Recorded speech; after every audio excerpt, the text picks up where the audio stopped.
Entonces lo que aprendimos en este video es lo siguiente. La suma se hace con números rectangulares.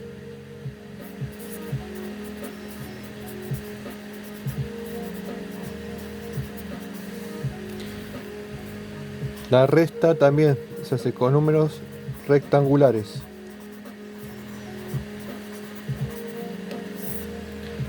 Y la división y la multiplicación se hace con números polares.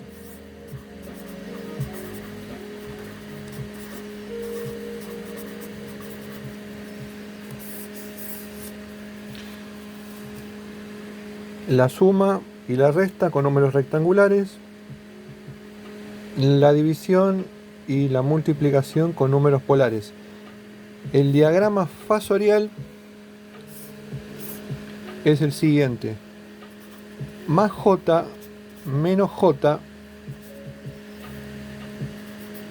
y nos dio el voltaje total con 0 grados, un vector con 0 grados. Después nos dio el voltaje de la reactancia inductiva 1 con un ángulo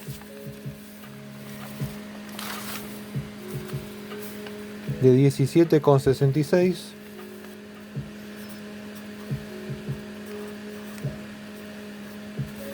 Y después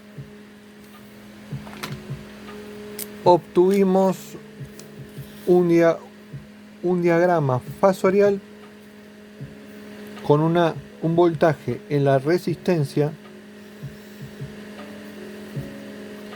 con un ángulo negativo de menos 72,34.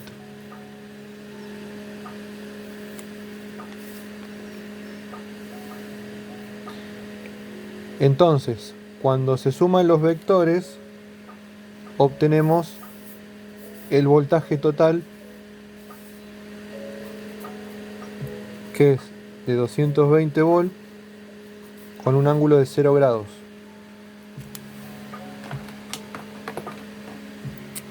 Esto es el diagrama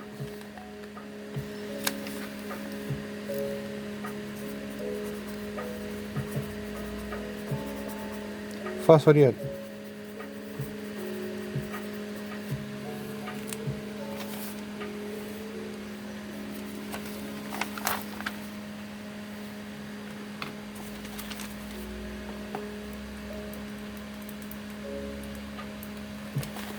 Resumiendo, tenemos la resistencia, la bobina, sacamos L1, XL1, que es la reactancia inductiva en L1, nos da con J positivo porque es 90.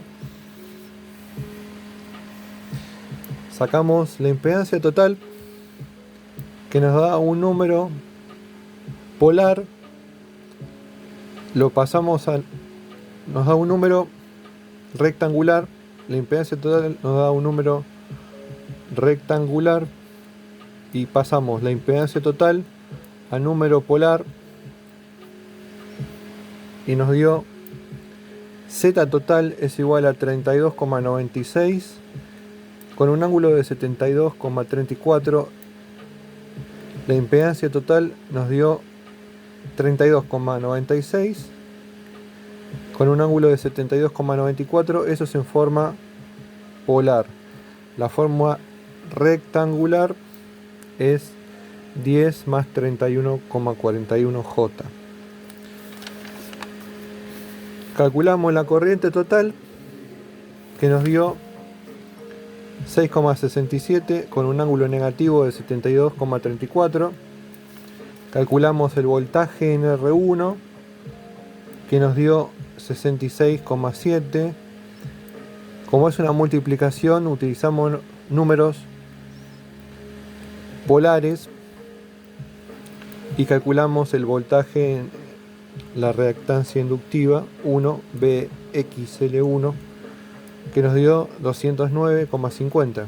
con un ángulo positivo de 17,66.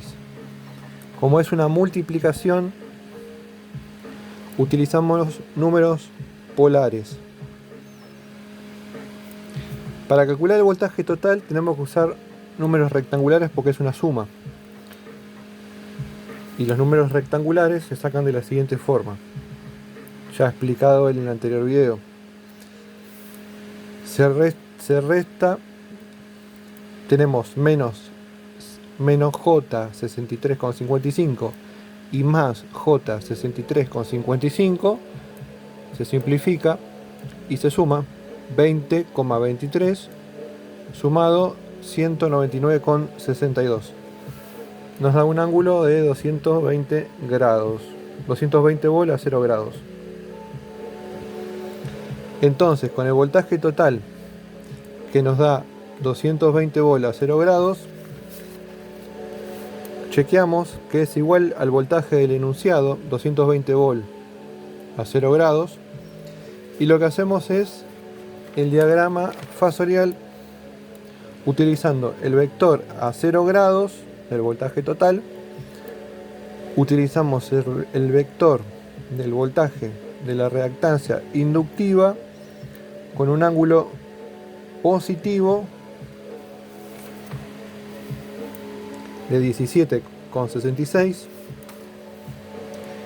y también diagramamos el voltaje en la resistencia 1 con un ángulo negativo